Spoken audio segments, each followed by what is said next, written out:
చిలికి చిలికి గాలివాన తీరు కాదు, గెరువీయకుండా కొట్టే తుఫాను తీరే అయ్యేటట్టున్నది బీజేపీ లీడర్ల వర్గ పోరాటం.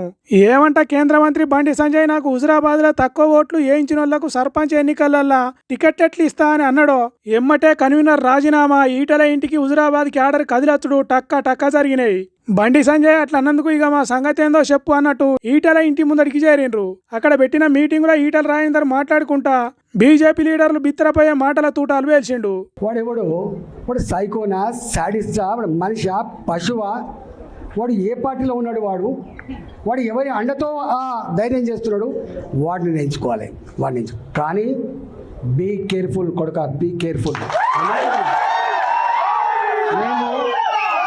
మేము శత్రువుతో కొట్లాడతాం కానీ కడుపుల కత్తులు పెట్టుకొని కావలించుకునే సంస్కృతి మా రక్తం లేదు కొడుక, నా రక్తం లేదు. ఇన్నారా నా కొడుక అంట. మరి ఆ కొడుకు ఎవరు కావచ్చు?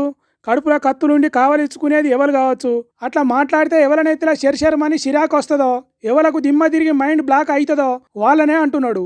ఎవలకు దాకాల్లో వాళ్ళకే సూటిగా దాకేటట్టు ఇండైరెక్ట్ గా ఈటలు ఇసిరిండు ఈటల రాజేందర్. మనకు స్ట్రైట్ ఫైట్ తప్ప స్ట్రీట్ ఫైట్ రాదు. మనం ధీరంతో కొట్లాడతాం తప్ప కుట్రదాలతో కొట్లాడటం కాదు. మనం ఈ కుట్రలని, ఈ కుతంత్రాలని మీదికొక మాట లోపలికొక మాట మాట్లాడటం అయితే మీరు అంటున్నారు, వాళ్ళ సంగతి తేల్చాల్సిన శక్తి, సత్తా, దాన్ని ఛేదించేటువంటి కర్తవ్యం ప్రజలకు మాత్రమే ఉంటుంది తప్ప మన చిన్నవాళ్ళం. చూడుర్రి ఎట్లా ప్రిపేర్ చేస్తున్నాడో క్యాడర్ను. ఎసొంటి మాటలు చెప్తే ధైర్యంగా ఉంటారో అవన్నీ రంగరిచ్చి పోసి రాటు తేలేటట్టు చేస్తున్నాడు.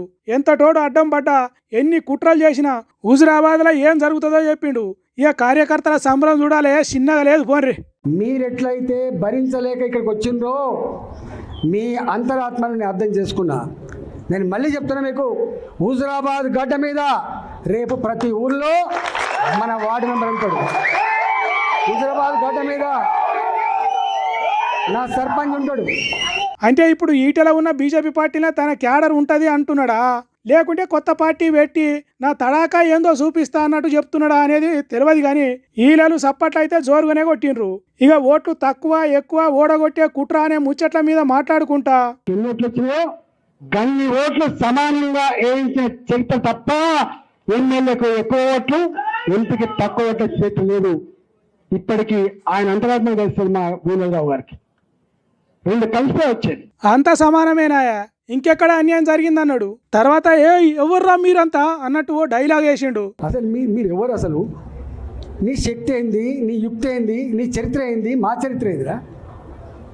2002లో వచ్చిన నా జిల్లాకి, 2002లో వచ్చిన జిల్లాకి 2 సార్లు నేను జిల్లా పార్టీ అధ్యక్షుడిగా పనిచేసిన, నేను 2 సార్లు జిల్లా మంత్రిగా పనిచేసిన. నేను నా అడుగు పడని గ్రామాలు లేవు కరీంనగర్ జిల్లాలో. ఉమ్మడి కరీంనగర్ జిల్లాలో నా అడుగులు పడని గ్రామాలు లేవు.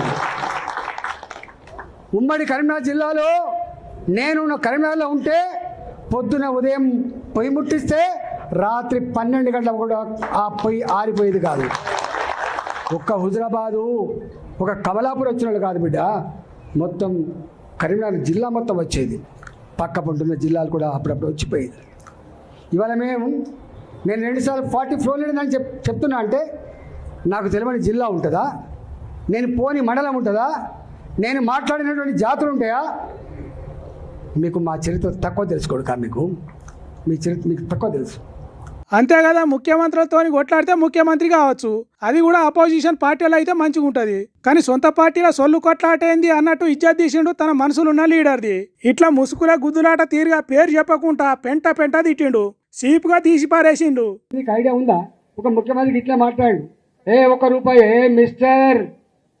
మిస్టర్ నీ అబ్బాయి జాగీరు కాదని చెప్పినోడు ఈటల, గుర్తుపెట్టుకో. కొట్లాడితే అక్కడ ఏం కొట్లాడితే ఇంతోటి ఓ రాజశేఖర్తో కొట్లాడినాడు ఒక అర్థం ఉంది, అంతకంటే ముందు ముఖ్యమంత్రితో కొట్లాడినాడు అర్థం ఉంది, రేవశా గారితో కొట్లాడిన అర్థం ఉంది, కిరణ్ కుమార్ గారితో కొట్లాడినాడు అర్థం ఉంది, కేసీఆర్తో కొట్లాడినాడు అర్థం ఉంది. ఎవరితో కొట్లాడాలి నేను? నా పతారేం కావాలంటున్నా.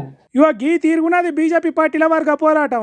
ఇట్లయితే వాళ్ళు అనుకున్నట్టు తెలంగాణలో అధికారంలోకి వచ్చుడు తొందరగా అంటే చాలా తొందరగా జరుగుతుంది. ఒకరి మీద ఇంకొకరు దుమ్మెత్తి పోసుకుంటే పార్టీకి మస్తు ప్రచారం పెరుగుతుంది.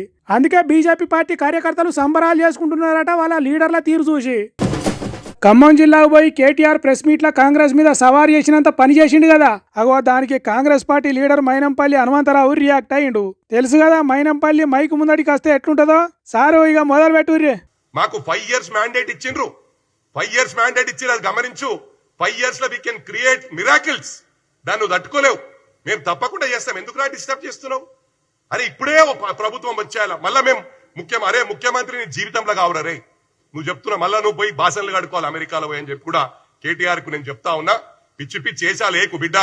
ఊకోరి హనుమంతరావు సారు, రాజకీయాలు అన్నప్పుడు అందరు మెచ్చుకునేటట్టు ఎంతైనా తిట్టుకోవచ్చు. కానీ నడిమిట్లకు బాసన్లు గడిగే ముచ్చటెందుకు? అంటే బాసన్లు గడిగేటోళ్ళు మీకు తక్కువ కనిపిస్తున్నారా?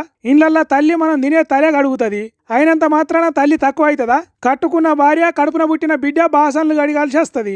అది నీకు నీచంగా కనిపిస్తున్నదా? ఎంతో మంది హోటళ్లలో బాసన్లు గడిగి భార్య పిల్లలను పోషించుకుంటారు. హోటల్ మేనేజ్మెంట్ లో నీట్ గా ఎట్లా ఉండాలి, బాసన్లను ఎట్లా శుభ్రంగా ఉంచుకోవాలి అనే పాఠాలుంటాయి. అదే ఇప్పుడు ప్రపంచంలో కోట్ల బిజినెస్ గా నడుస్తున్నది.